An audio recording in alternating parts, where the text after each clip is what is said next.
and the land itself. And as you saw, Jessica dropped into the chat, or I think maybe Jessica or Maddie did, a resource where you can look up the traditional lands that you are on, so you can get a better sense of whose territory we all occupy.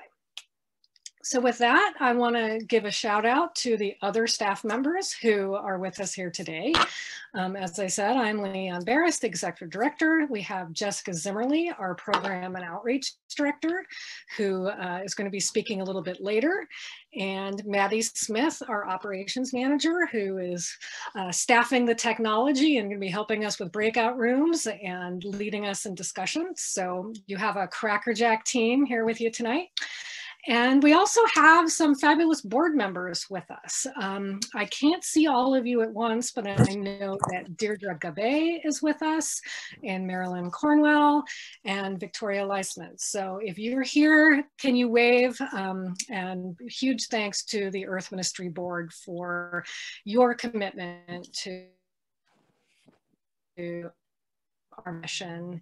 And and our board chair, Laura Baumgartner, is here as well. I just saw you, Laura, so welcome and thank you for joining us.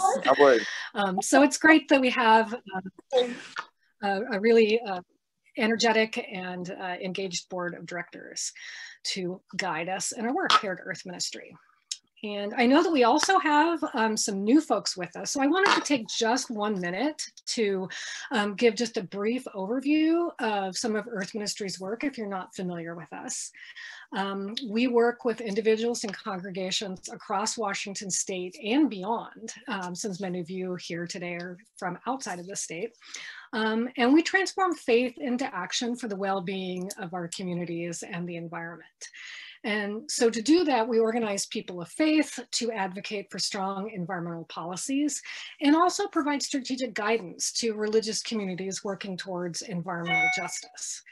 And we have 3 flagship programs that help us do that. We have a greening congregation program that works with houses of worship to implement sustainable practices. We have a colleague connections program that unites people of faith in their congregations in geographic areas to share ideas and resources and even potentially host joint programs. And we also have a very vibrant faithful advocacy program that empowers clergy and lay leaders and people of faith to make their voices heard on public policies that affect care of creation. And just recently, we approved a brand new 5-year strategic plan that is up on our website if you haven't seen it. It's been a labor of love and we are very excited to be rolling this out. We rolled it out all throughout 2020 and is charting our path for the next 5 years. And in that, we've committed to becoming a fully multi-faith organization, honoring the differences between faith traditions and working together to put our faith into action for the earth together. And we also have a very significant commitment to justice, equity, diversity, and inclusion. And so again, on our website, we have our JEDI statement, as we call it, and our commitments that we are going to be living into for the next 5 years, and how we are really going to embody that commitment to diversity, equity, and inclusion with justice at the forefront. And last but not least, and you'll hear more about this later, we work closely with Indigenous partners on campaigns that are important to them in protecting sacred sites and tribal sovereignty. And that is one of the reasons why we wanted to host this event today and read Braiding Sweetgrass.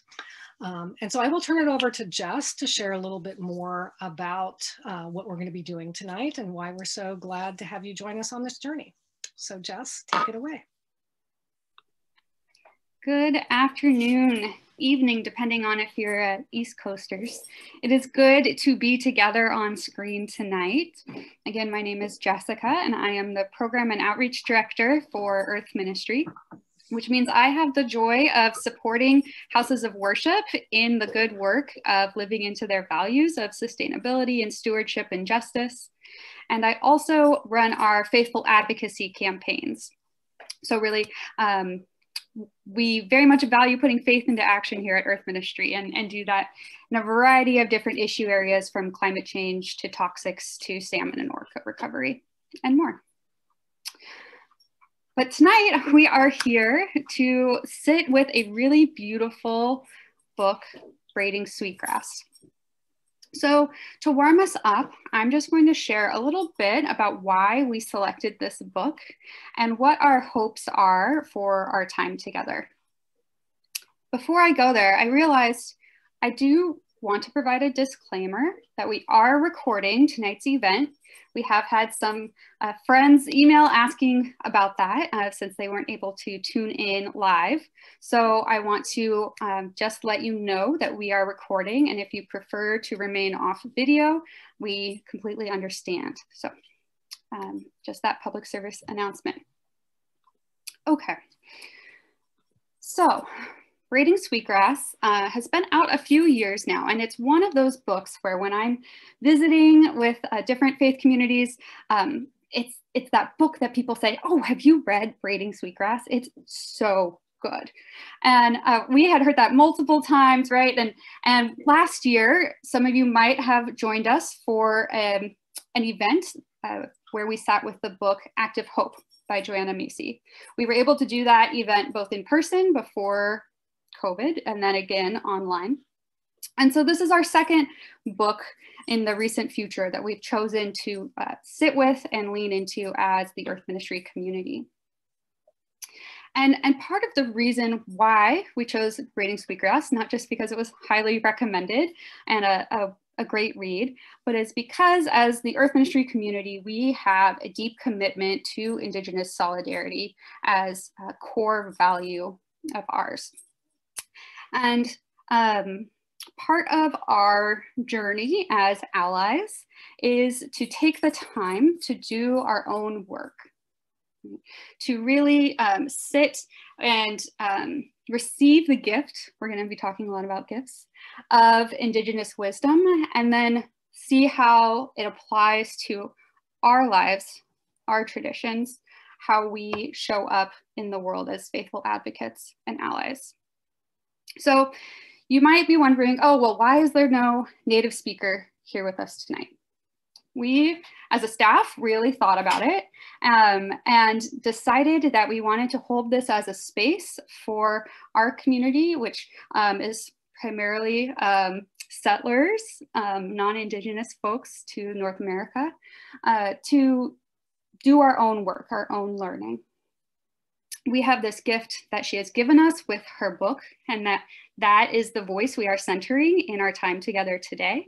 And our work is to really sit with that and then see how it speaks to our own context. I will say we'll share the details of this later, but there is an opportunity to hear Robin Wall Kimmerer speak herself. She is going to be doing an online event this week, which we were so excited to see. And it's part of the Seattle Arts and Lecture series. So if you do want to hear from her directly, that is an opportunity available to you, and we will get that link in, as well as some other events later on. So with that kind of overview, I really encourage you to step into this space grounded in your own spiritual tradition. So some of us may be Christian, Catholic, or Protestant. Some of us may be Jewish, Muslim, Buddhist, spiritual but not religious, on the journey wherever you find yourself.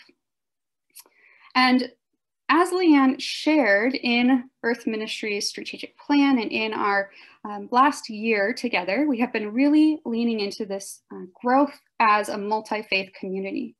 And we really intentionally chose multi-faith versus the term interfaith. Multi-faith, we felt, was more encompassing of the gift that comes with diversity and being able to really show up and have multiple faiths presented in the same space. We will have things in common. We will have most likely more differences, and that is beautiful and accepted. And we are mindful that we want to be able to be authentic to those differences and not just kind of water down to our least common denominators. So with, sitting with a text from an Indigenous author, it can be really easy to slip into a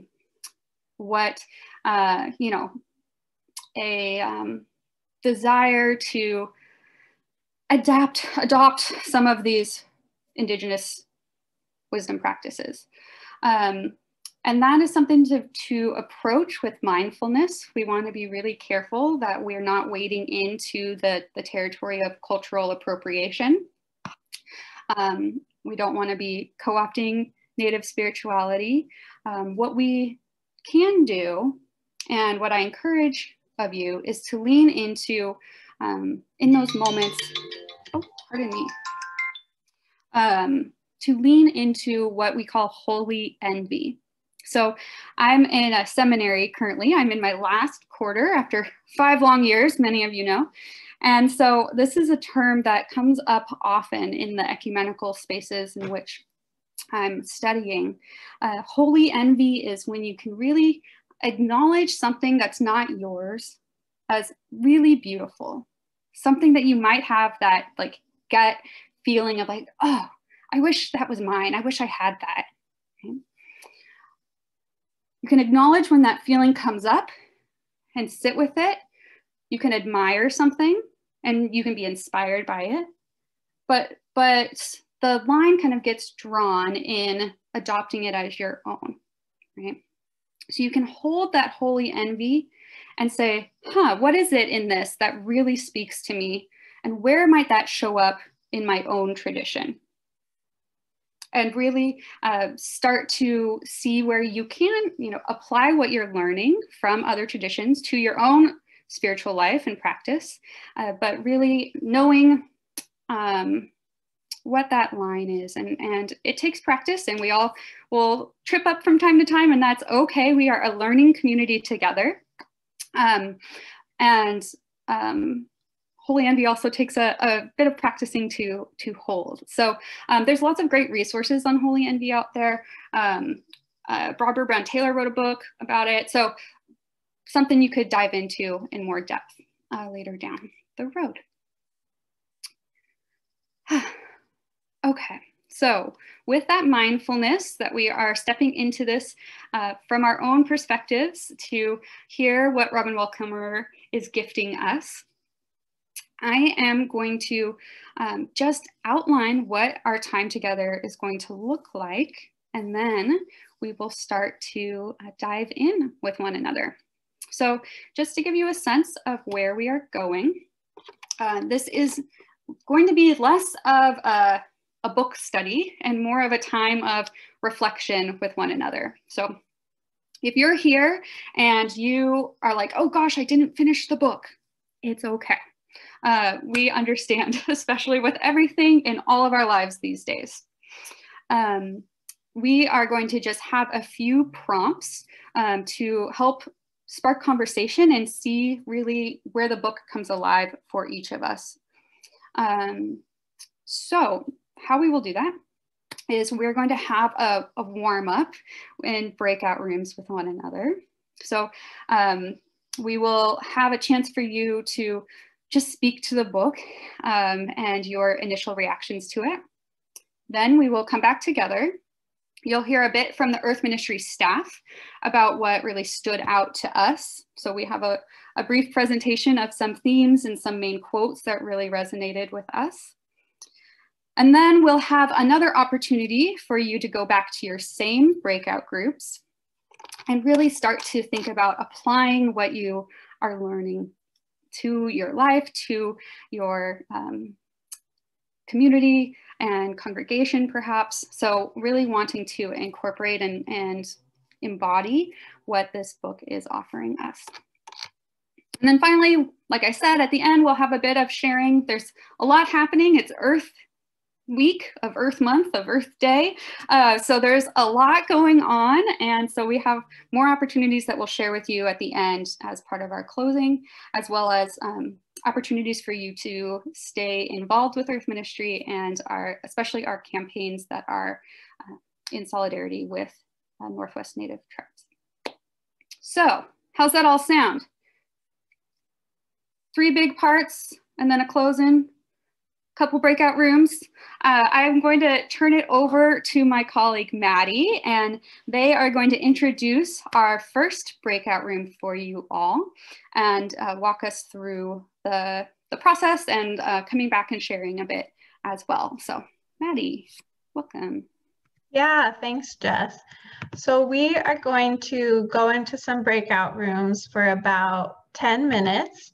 And I'm going to share a slide with some quotes, or not quotes, questions that we'll invite folks to discuss with one another based on some main themes of the book. Oops. Okay, there we go.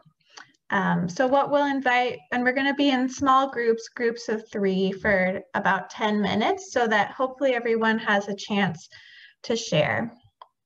So, and I'll put these in the chat as well, so folks don't need to jot them down quick or remember them. So what major themes stood out to you? What spoke to your spirit?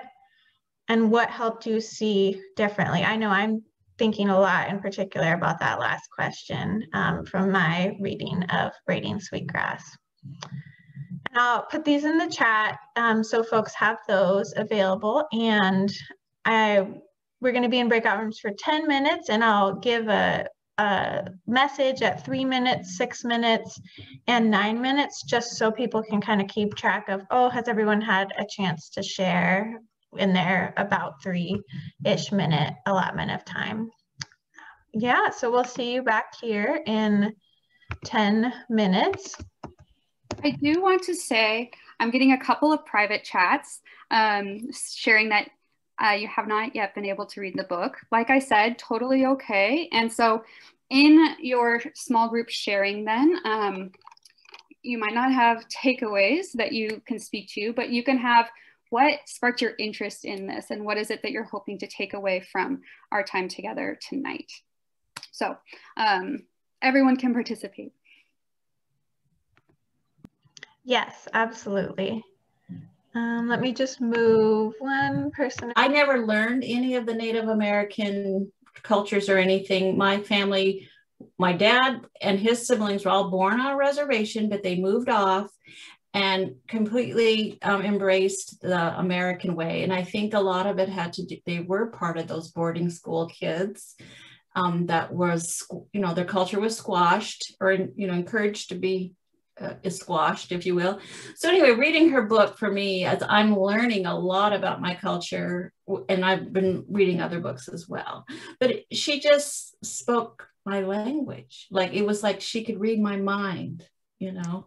It was, I got tingles when I was reading this book. So that's me. Yeah, thanks for sharing, Lucy. John says in the chat, we talked a bit about reciprocity, also about cooperation with tribes and forestry and culvert eliminations. And Nancy says, themes, covenant of reciprocity, listening to all parts of creation, becoming in our own way people of the seventh fire. Yes, ones who help the earth and all life survive. Oh, I love that. Are there a few more folks who'd like to share out loud? Carol, do you have, I see you have your hand up. Yeah, thank you. And it has to do with reciprocity, but just putting it in terms that at least I understand in my spiritual community. It's a matter of giving and receiving. If we give to the earth, we receive from the earth. So it's that circle of sharing that I feel is so much a part of our lives with each other. If we're all one, then that's what it's about. So thank you. Yeah, thanks for that. Victoria shares, we talked about caring for a place over many years, seeing the changes and developing a relationship with that place.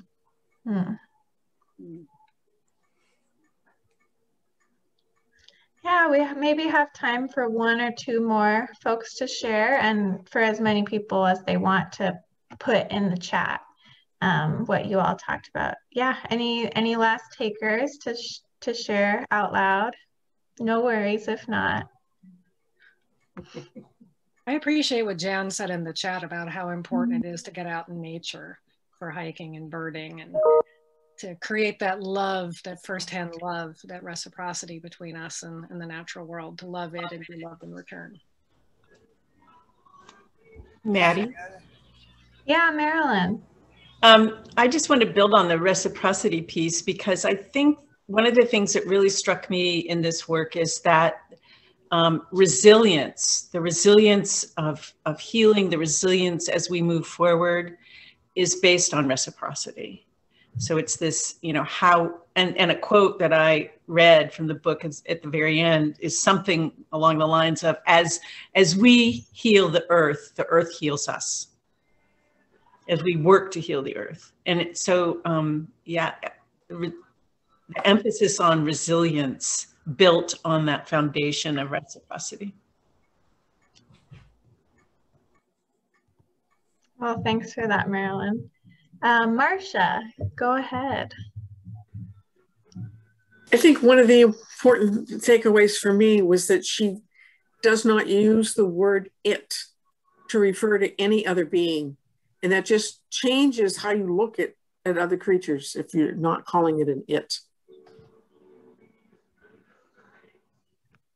Yeah, and the ways that, you know, language impacts that so much. Yes, she has a pronoun. I'm sorry, Maddie. She has a pronoun. Oh, sorry, she ahead. has a pronoun for the animate world, the animate beings, like trees. Her pronoun was ki, right? As opposed to he or she, ki, so that you can talk about them in their beingness. I love that. Yeah, again, the ways that language can impact that so much. Bob, did you have your hand raised? I'm sorry. Okay. I just wanted to make sure I didn't miss you. I did. Yeah, I did. Oh, okay. One of the things I thought of was the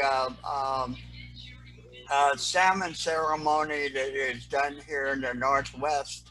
The Native American tribes honor the salmon, the first salmon that they catch, and they worship the salmon after they caught it, and they use the salmon, but they give the salmon carcass back to the waters, and they tell the salmon that they're only taking what they need, and they want the salmon to tell the other salmon that we're only taking what we need. Yeah, I think that was also in one of the, or maybe you referenced this, one of the chapters and essays in the book. The other yes, Bob, the other Bob is really a Mark, but he's also Skokomish and one of the people's responsible for the Native American apology that was done back in the 80s. He's been a long-time person with University Lutheran in Seattle and a major player in the faith communities, Native and whatever. He's in a nursing home in Olympia now. I get to visit him every Wednesday. Anyway, there was, but I just wanted to point that out. He's Skokomish, and he's an elder Skokomish with a great background, and I'm glad he could join us tonight. Thank you so much. We're honored with your presence, and thank you for all your work back in the day with the letters of apology and being a voice. We really appreciate that. If you don't know about the letters of apology, we actually got them posted recently on Earth Ministries website. So I will drop that in the chat for you to take a look at later on. But these are some really powerful statements signed by denominational executives in the Christian tradition, acknowledging past and ongoing harms to Native peoples and pledging to be better allies moving forward. So I'll share that in the chat. I sat in with the bishops during that writing. I helped author the apology. Thank you for that. Beautiful, thank you. I see in the chat that Carolyn shared the I-thou framework of Martin Buber, and I'm wondering if you want to say anything more about that, Carolyn. I was following up on what Deirdre said about a pronoun for creatures, and it's just that relationship is what rather than rather than objectifying its subject to subject, the I thou. So I just wanted to.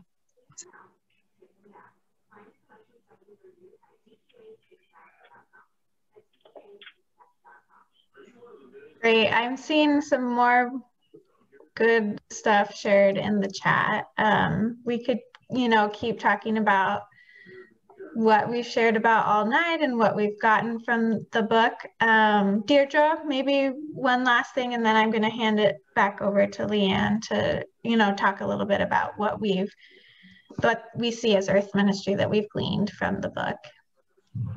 Okay, thanks, Maddie. I wanted to just say that I had, when I read it, I definitely felt the experience of holy envy when I was reading about, well, many aspects of it, but the non-exploitation of the land, the story about the wild rice and how they would take just what they needed, and a lot of it fell into the lakes.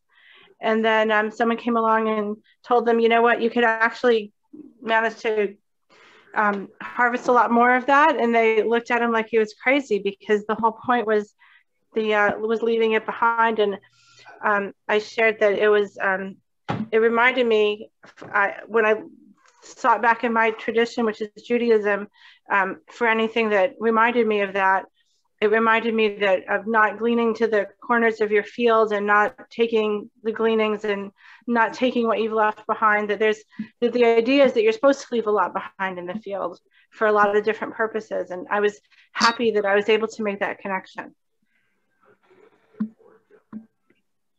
That's a great example of how to take a learning from the book and apply it in our own faith traditions. And there's just so much, I think, that maps out.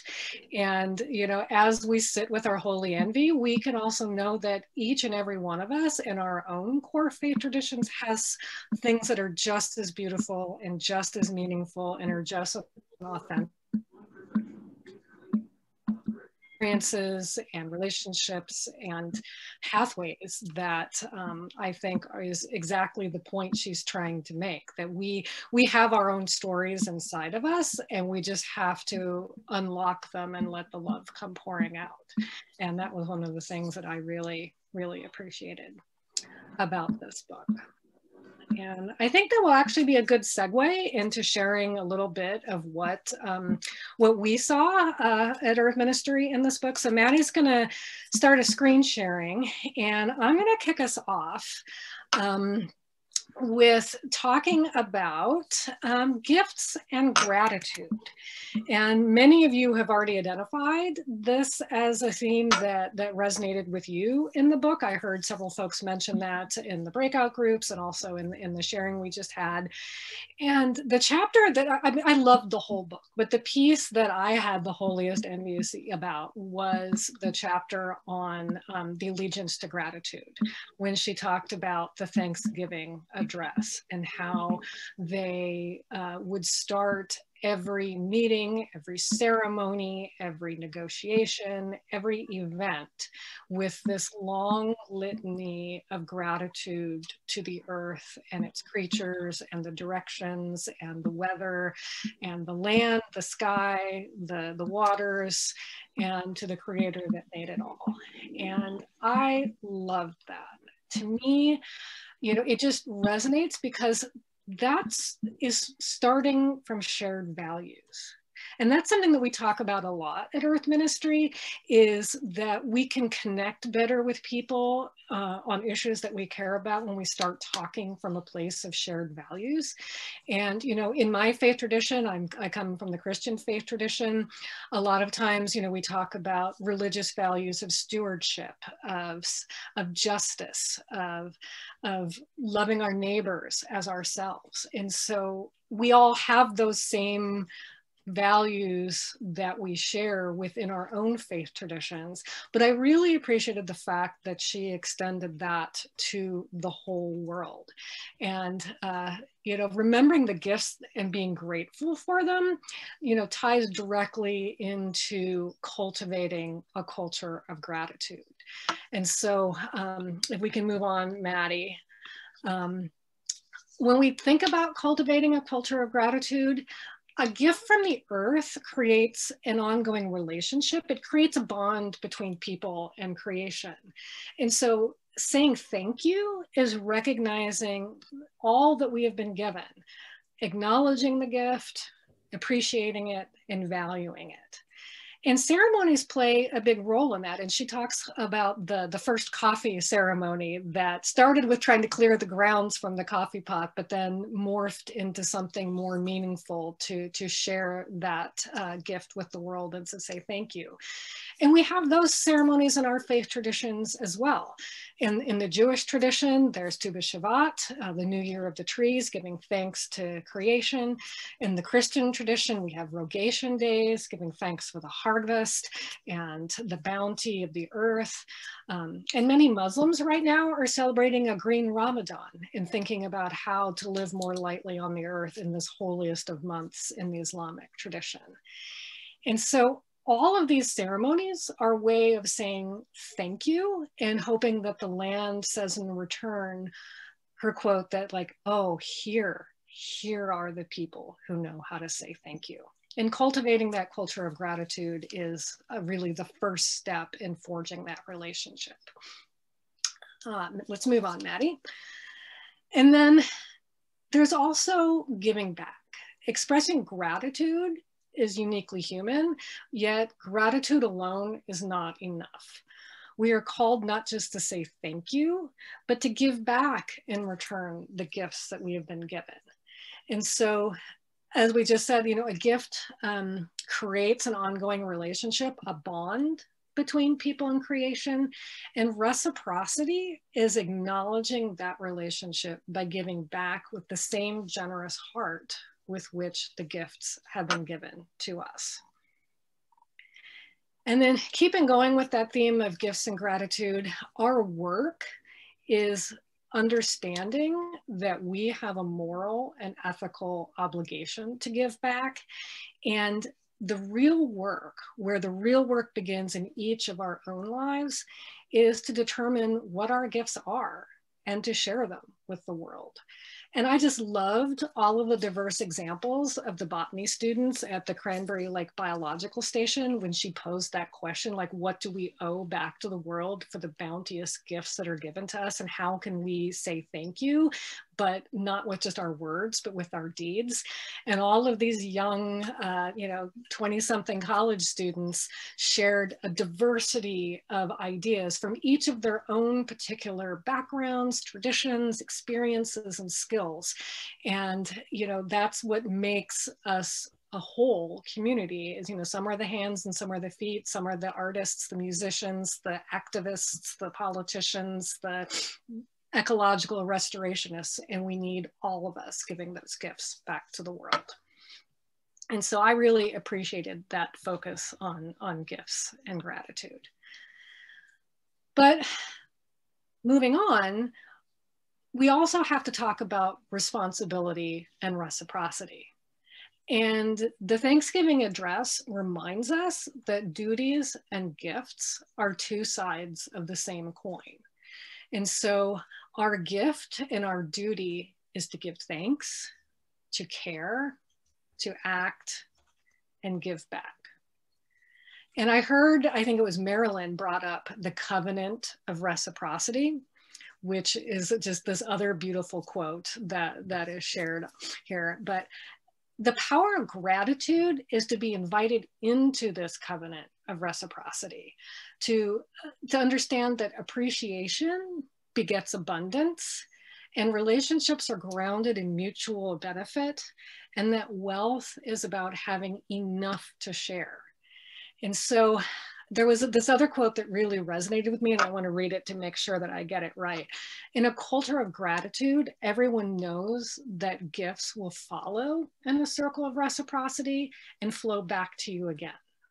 This time you will give, and the next time you will receive. But the honor of giving and the humility of receiving are both necessary halves of the equation. And so oh, sorry, Maddie, I moved on and you did not. I was talking about the covenant of reciprocity there. I think that, you know, understanding that we have this mutual responsibility is key to breathing life into our gratitude. That yes, it is uniquely human to say thank you, but it is also uniquely human to understand that that thank you is both heart and hands. And I think that is what Kimmerer is inviting us into, to understand that we do have this responsibility to be an active participant in the covenant of reciprocity. And I really appreciate, you know, as someone who, you know, has worked in environmental issues my entire life, that she told story after story about how keeping the humans out in pure preservation in and of itself is not always the best approach. And there are times and places when it is, right? Like I believe in wilderness areas, and I believe in, you know, places that are sacred and holy with no human influence, and have places for creatures and the land to live as they have for time immemorial. However, you know, the example she gave about the harvest of sweetgrass and how the sweetgrass flourished when it was being harvested for sacred ceremonies by the native peoples, and how the lake was coming back because of her 12-year journey to restore it to its more natural state, even though she admits she never got there. That we have to understand that participation is part uniquely human as well, and we do have a positive role to play. And so she circles back around to our giving our gifts to the world, to say that, you know, as we as humans, as citizens of the world, are called to give and receive gifts, and to recognize our responsibilities and reciprocity with all of creation. And as we give those gifts with joy and gladness, that's the other thing that I loved, is that she sets despair and fear aside and asks us to embrace joy, to find the life in this work, to do this work with love. Then we honor our relationships with the earth, with the creator, and with others on this journey. And, you know, she says in her native tradition, the deep awareness of the gifts of the earth and each other is medicine. And all flourishing is mutual. We need each other, and we need to work together to survive and thrive.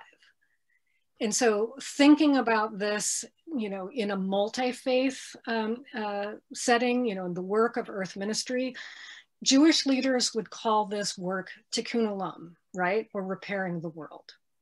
If you were part of our Active Hope book study and fabulous events earlier this year, you would know that Joanna Macy calls it manifesting the great turning. And in each of our faith traditions, there are invitations to relationship and reciprocity with the natural world. And we just have to open our hearts and minds to walk that path. And one of the most powerful and meaningful pathways to that mutual flourishing is through stories. And so I'm going to turn it over to Jessica now to share a little bit more about what we saw with the beautiful stories that Kimmerer told us throughout the book. So Jessica, off to you. Thanks, Leanne. Okay, stories. if you've been hanging out with Earth Ministry a little bit, you might know that we are fans of a good story, especially in our advocacy work. And if you're new to our community, you will surely see that show up as a recurring theme for us. So it was a joy to get to sit with the book and see what it had to say, what Kimmerer had to say about story as a multifaceted tool, right? To restore relationships, to create change, to connect with our roots and one another. So the book overall just embodies the power of stories in and of itself, right? So you hopefully noticed each chapter really provides a different insight into the life of Robin Wall Kimmerer and how she shares in such a vulnerable, personal way her own stories, her stories like restoring the pond, like seeing the Superfund site that was formerly so sacred and still is, but it is in need of healing. And her experiences teaching and connecting with students, as well as, of course, the stories of her people, the stories of Sky Woman and the creation story of the three sisters and the honorable harvest and Nanabozo, the first man. We've got the peacemaker, the Wendigo. So there's so much story in these, 380 pages that you can really sit with and soak in each one. So rather than really get into those particulars, hoping that you've gotten to spend some time with the book, I'm going to share a bit of what I saw as takeaways overall with her teaching on stories. So the first point I want to draw forward is the power and transformation that is possible with our perspective and the agency that we have as individuals to choose the perspective that we approach our world with. So I liked this quote: the stories we choose to shape our behaviors have adaptive consequences. Meaning that really identifying that stories are shaping us more than we realize. Our stories are so ingrained as our source of identity and provide our orientation, our worldview to how we journey on this one and only planet. And that we can have a choice in the stories that we share, that we embody, that we believe, that are informing those actions we take day by day. And that kind of gets back to what Leanne was saying about how we can be active participants, how we have a role, a responsibility to participate in this work of reciprocity. And so I think there's a little bit two pieces to this work of choice. There's noticing the stories that are being fed to us and having to do the work of unlearning, which is really hard for many of us, deeply rooted in a settler culture. Unlearning the stories that tell us that prosperity is in consumption and material goods, right? I really liked, she called off just a really good example of story. She said, we perpetuate the illusion that the things we consume have just fallen off the back of Santa's sleigh, not been ripped from the earth. The illusion enables us to imagine that the only choices we have are between brands. Gosh, just that's a story, right? I see this sleigh with just junk falling off of it. The vision of being ripped from the earth, right? The power of story just within that small sentence to show this social construct that many of us have landed within and is told to us from outside sources. So instead, how do we intentionally make the choice to lean into stories that really do embrace the world as a gift? And she quotes Thomas Berry, who invites us to consider the universe as a communion of subjects rather than a collection of objects. So this gets to a little bit of what Marcia and Carolyn were bringing up with the language we use. And we're going to talk a little bit more about the language. But when we think about things not as objects, but as subjects, they are animated, they are brought to life. And so just having that choice, that intentionality in how we approach can help us provide a counter narrative to the stories that we're told in our market economy, capitalist world, right?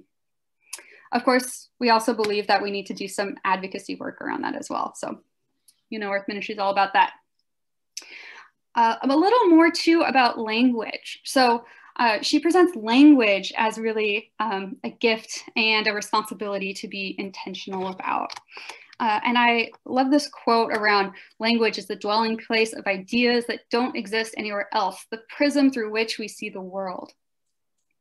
So our language really does have such an influence on how we relate to one another, how we relate to the world around us.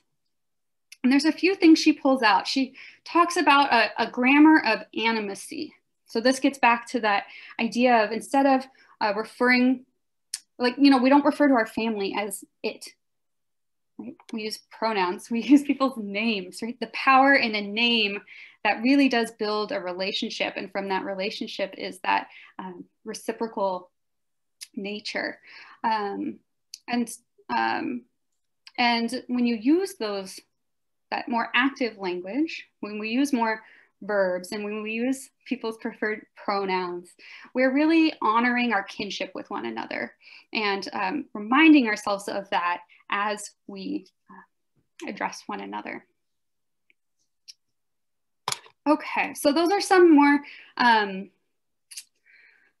don't know, detailed ideas around stories that she presents. And I want to kind of back us up a bit to the big picture. So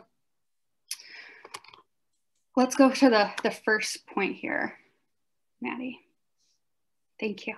So as Leanne named, medicine comes in a variety of different forms within Native tradition. And one form of medicine is in story. And this quote, I think is just beautiful. So I'm going to read it, even though it's a bit long. Stories are among our most potent tools for restoring the land, as well as our relationship to the land. We need to unearth the old stories that live in a place and begin to create new ones, for we are story makers, not just storytellers. All stories are connected and new ones are woven from the thread of the old. And when she shares this quote, she's in the chapter talking about the Mayan creation story, which I really loved, and the corn people, and the various iterations before the corn people.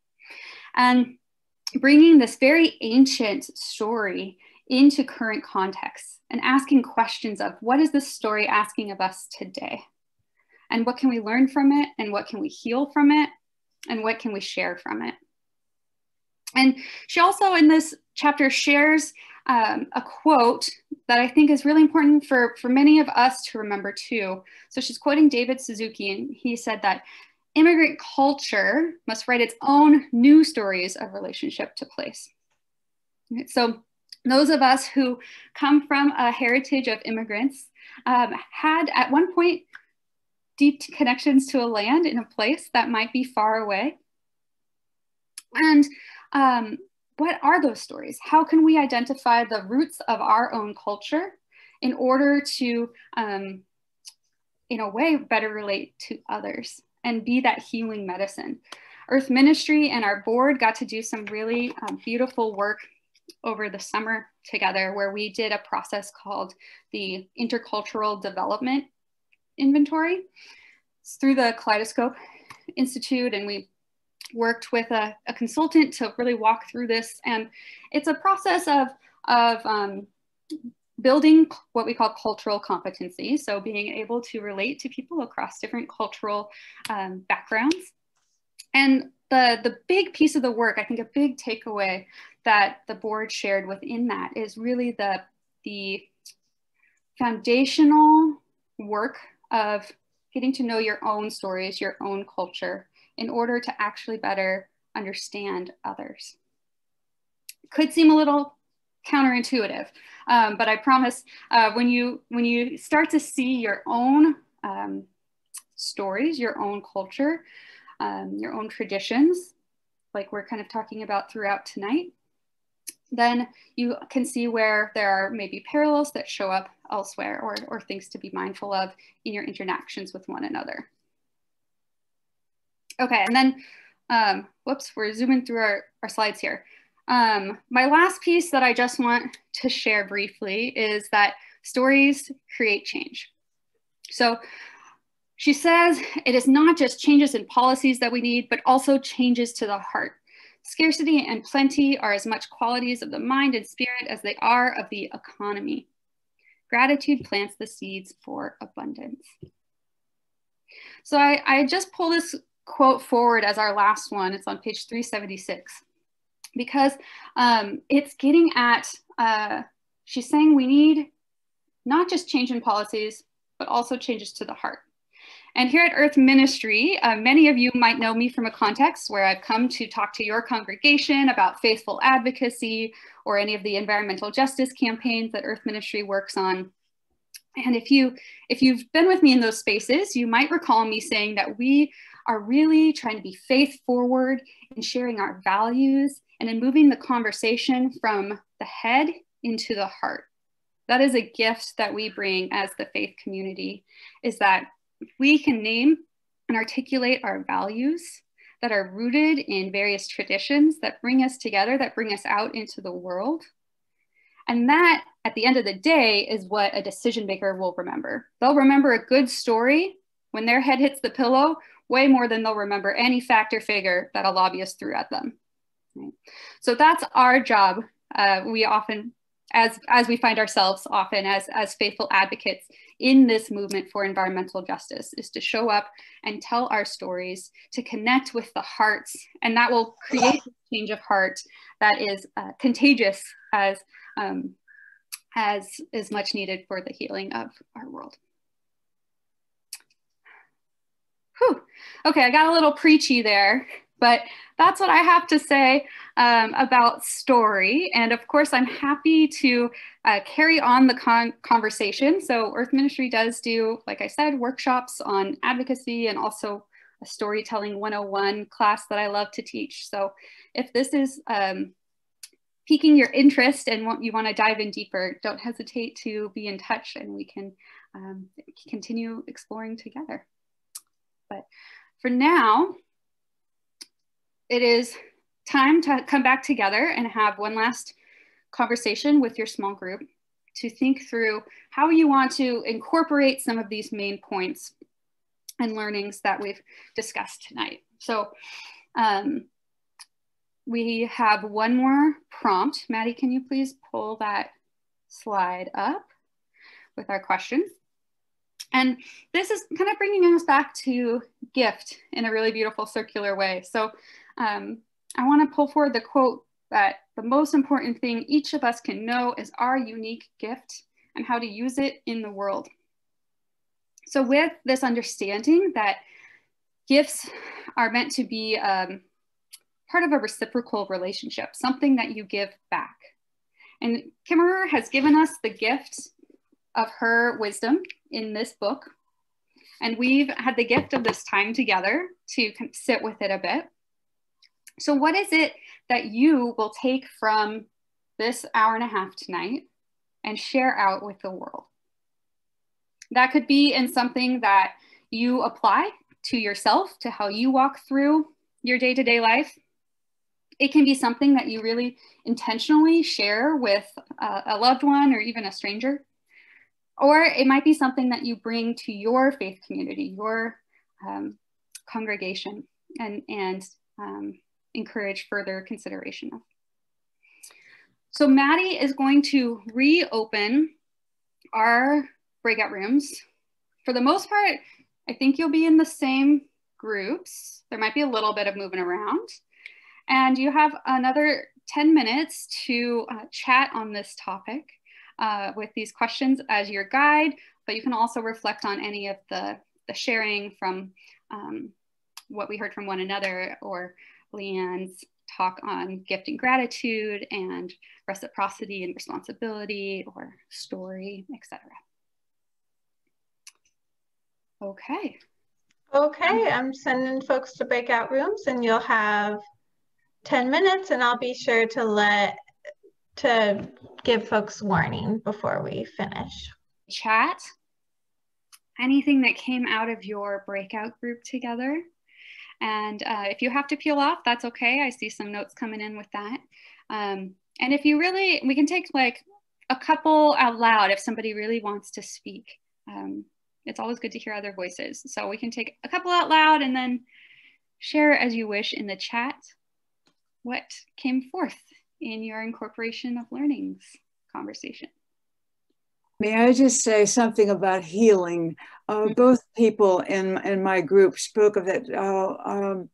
A woman named Kat talked about going back to her river and how that was going to be a healing something. And Bridget talked about that too. And I think there's just, and I said that as a teacher, I loved her humility about being a teacher. Her love and her humility, because she tells some stories about how she kind of does too much talking and doesn't remember to listen, and then she remembers to listen, and she allows the kids to sing, you know, and to go on. So those were wonderful things. And I need to leave. I'm on Earth on East Coast time, and I'm just about ready to wilt. But thank you all so much for doing this and bringing this book.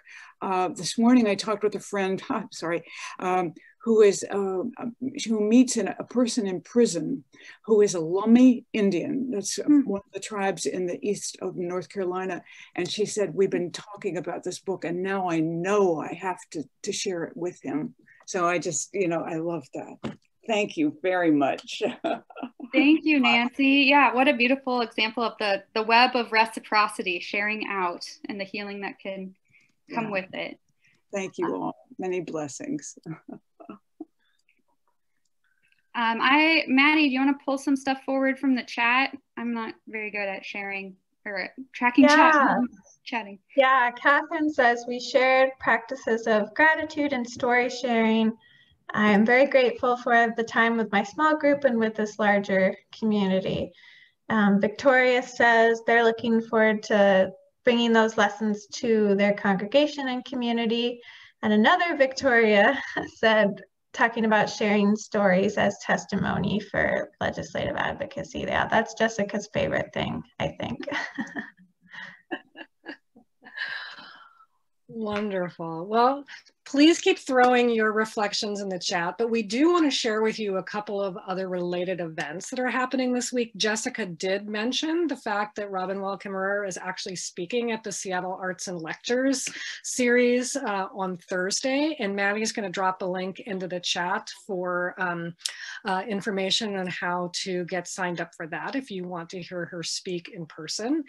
And then one of our pastors is also facilitating, not partners with Earth Mystery on their own, a book group on braiding sweetgrass. Reverend Evan Clendenin is going to be doing that to the Boat and Taple workshop, so you can get more information about that on our website. And then there are 3 big Earth Day events happening this week as well. Our partners at St. Mark's Episcopal Church are hosting a conversation about food, faith, and climate, along with other partners at the cathedral on Wednesday night. And on Thursday, if you're in Eastern Washington or Idaho, there's a virtual vigil for healing of the earth. And then this coming Saturday, First Church and with the Methodist Congregation and Temple B'nai Torah are partnering with Meaningful Movies on a climate crisis conversation at which both our very own Jessica and King County Councilman, what's the word I'm looking for? County executive, thank you, Dow Constantine, are both speaking at that event. So there's lots happening this week, lots of exciting things. Jess is putting all of those links in the chat if you want to join us. And last but not least, I want to just share a little bit about Earth Ministry's ongoing work, standing in solidarity with Indigenous communities. And this has been a big part of our work for the last decade plus. We work with Lummi Nation and have partnered with them on numerous totem pole journeys, supporting their leadership in sending beautiful carved totem poles around the country on journeys of healing and restoration. Many of you have joined us on those, and there is another totem pole journey happening this spring. It's kicking off in May. The Seattle event is going to be on, Maddie, I thought we were going to have the PowerPoint up, so I'm trying to remember the date here. I think it's September 22nd in Seattle, which is a Saturday, in Bellingham on the 25th, and over at the Snake River in Lewiston, Clarkston in Eastern Washington and Idaho on the 26th of May. And so if you're feeling confident and safe to gather in person, these events will be outdoors, but please remember masks and social distancing. We want everybody who is either vaccinated or not to have full protection and be safe and care for others as you would have them care for you by honoring social distancing. We also work with the Nimipu, the Nez Perce tribe, on Lower Snake River salmon restoration. And right now we're heavily involved with supporting the Puyallup tribe in their opposition to the liquefied natural gas plant that's being built in Tacoma. And we're in the middle of multiple hearings around trying to halt that project before it goes online. And you can learn more about all of this work that Earth Ministry is doing in partnership with Native Nations on our website.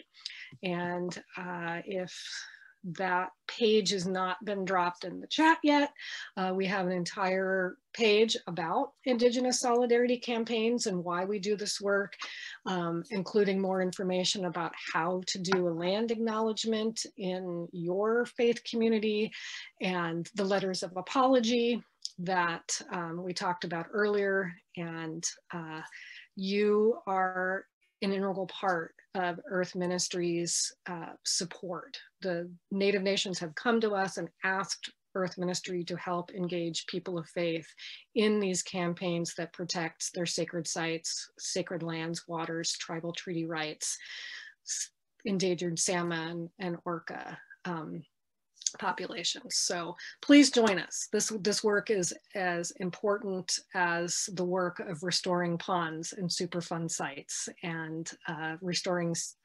sweetgrass. This is the work that's happening right here, right now, and is our work to do. So we invite you in to these campaigns. We are so grateful that you are here with us.